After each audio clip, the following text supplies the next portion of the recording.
Now, online predators are taking aim at Kentuckiana teenagers. In fact, the threat's so concerning, FBI Louisville says they are dedicating resources to investigating sextortion cases, hoping to intervene before they turn deadly. For one 16-year-old from Glasgow, that help came too late. Now his parents want to warn others that in under an hour, a popular happy teen can be convinced that they have no other options. WHS 11's Shay McAllister and our chief photojournalist Philip Merle take us to Hart County. The halls of Caverna High School sound different these days. Our staff is grieving, our kids are grieving, and that's a process that takes time. In a school of just 200 students, the loss of one is felt by all. This tragedy really hit us harder than it would at a bigger school. You know, we just had a lot of kids that knew Eli well. Eli Heacock was your classic all-American teenage boy. The 16-year-old loved cheering on Caverna sports. He played tennis, ran track, and was learning how to drive. There were no red flags there. There were no indicators of depression, anxiety, things that you usually think of when something like this happens until that night. That night, Thursday, February 28th, Eli was texting his parents from his bedroom, making plans for Friday's big game against a rival school. He wanted everybody at this game from Caverna. And just 45 minutes later, Eli's twin sister found her brother bleeding. I was trying to do CPR at that point. I think is when you took over. EMS took Eli to a local hospital, and then he was care flighted to a Louisville trauma center. We were waiting in triage when the doctor come out and asked us about Eli. Cops were with him, and that's when we were informed that Eli's injuries were from a shot, from a gun. He was shot, and they told us that they were going to immediately start an investigation. A search for answers began in Eli's inbox. Messages from a stranger caught the investigator's eye.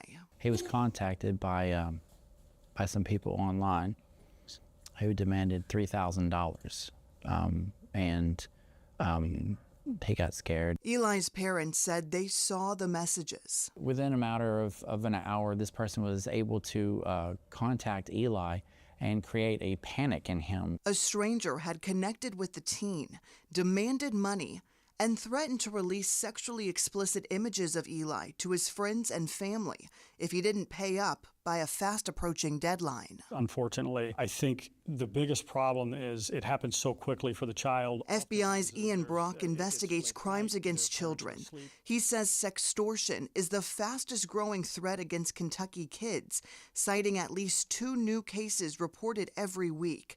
And every child is at risk. I think some parents may assume, well, my child's popular, they have friends, they have a girlfriend or a boyfriend, they wouldn't fall for something like this. That's simply not true. Special Agent Brock says the predators find their victims on social media, websites with comments or messaging, and on video games, befriending the teens and then turning on them. Thousands and thousands of children have fallen victim to this, and the emotional scars this can leave behind for years to come. It's damaging. For Eli's parents, guilt and regret sit thick on their soul. Every parent that's been through this is probably going to get the same thing. You should have this, you should have that. We got did. it. We did. We got the guilt for it. We do. We get it every day. We did our best as parents can be, and the problem is that every parent out there thinks the exact same thing, and it's not working. Their motivation for telling this story stems from a desire to provide other parents with the knowledge they didn't have. It should have been, in our eyes, something that we could have stopped had we had information that we had already given him, that, your back's not against the wall and you can fight this. And we want other parents to know that this is something where it's time to get in the fight. There are ways to fight back. Websites like Take It Down that focus on getting explicit images off the internet if they are released. But everyone agrees the best action here is prevention. And that starts with an uncomfortable but vitally important conversation with your kids. If you've already had that conversation with your child, they're much more likely to tell you what's happened, as opposed to if you've never talked about this at all, they may be afraid to talk to you about it.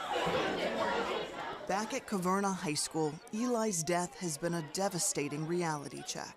It is scary. Just seeing how it has impacted our students, and, you know, at the funeral, how hurt they are. And I know that that's not something that just is going to go away, that's something that's going to linger. And while they heal, he plans to act, inviting every parent to the school for a presentation later this month, equipping them with talking points for those tough conversations with their kids. Eli's parents say they're grateful. We don't want that to happen to you, and yours is up next. It's next man up, and ours is already gone.